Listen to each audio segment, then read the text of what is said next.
Hi, this is Andrew Moore-Crispin with your Butterscotch.com 10-part tutorial series on the Nexus One, also known as the Google phone. Now before we get started, we're going to do a factory reset so we can get back to the settings that you'll be seeing when you first boot up your phone. So we'll go into Settings, go into Privacy, and we'll factory reset data. So this is just telling us that we will lose all of our data, and if we set an unlock pattern, which we have, we'll have to input that here. Yes, I'm pretty sure I want to do that. Thank you. Now this will take a couple minutes. So now we have the phone booting back up. The entire process took maybe 45 seconds, perhaps a minute. And we see we're going back into an initial boot up here. So as soon as this little interstitial animation completes, we'll be presented with the initial setup for the Android phone. So all we have to do is touch the, well, as it's clearly demonstrated on the screen, touch the Android. I think he likes that.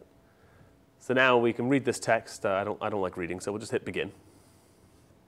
Now it's going to give us a bit of a tutorial on how to use the keyboard, the on-screen keyboard on this phone. It also gave us a brief there on how to scroll down the page, which is just a matter of swiping our finger. So we'll get to the keyboard in another episode. So now it's telling us about using our Google account. Now we mentioned that it does tie in very closely with your Google account for good or ill.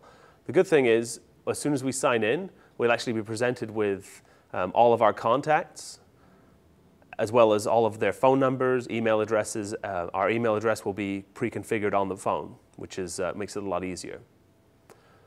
So we're going to go into already have a Google account. If we don't have a Google account, we'll go in here and create one. Or we can choose to skip this step and sign up later. I believe most of you probably already have a Google account, so we'll just go into sign in. Now you'll excuse me if I don't reveal my password, my username and password in this segment. So I'm going to take the phone out and we'll be back in a moment. So now we see we're back and I've input my username and my password. My password is butterscotch. Oops, did I really just say that? So now it's going to take a few minutes. What it's doing is connecting with the servers, pulling all of our account information. It's going to pre-configure our Gmail application on the phone, which is a pre-bundled application. It's also going to pull all of our contacts from the servers and put them directly into the Google phone, the Nexus One. So we'll be back once that process is completed.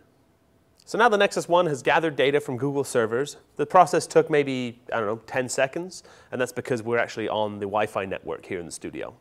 You will find the Wi-Fi is going to be generally a lot faster than your SIM card.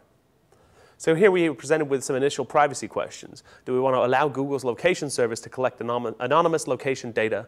I don't really feel comfortable with that, so I'm going to uncheck that one. It's a personal choice for you.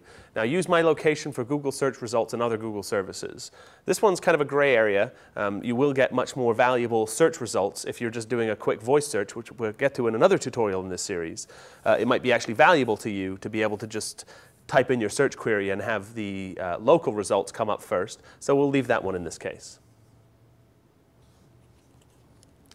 So now we see back up my settings.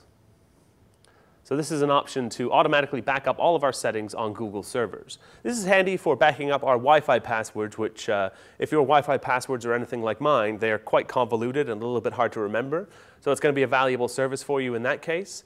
I personally don't feel comfortable giving this personal data to Google, so I'm going to uncheck this box as well. Like I say, that's a personal choice that you have to make yourself. So we see here, this icon appears when data is syncing to Google servers. So we see now that the phone is actually pulling our data from the Google servers. Now all we really need to do is click on Finish Setup. The syncing will continue in the background and we can actually get into using the phone a little bit. So this is actually in reference to the 5 minutes that they mentioned in the initial setup process. While going through the initial screens doesn't take that long, you will be seeing this sync icon for a little while. So now we've completed setup and we're presented with the default home screen on the Nexus One. And that concludes this installment of our Nexus One tutorial series. Be sure to check out the show notes on Butterscotch.com. For Butterscotch.com, I'm Andrew Moore-Crispin.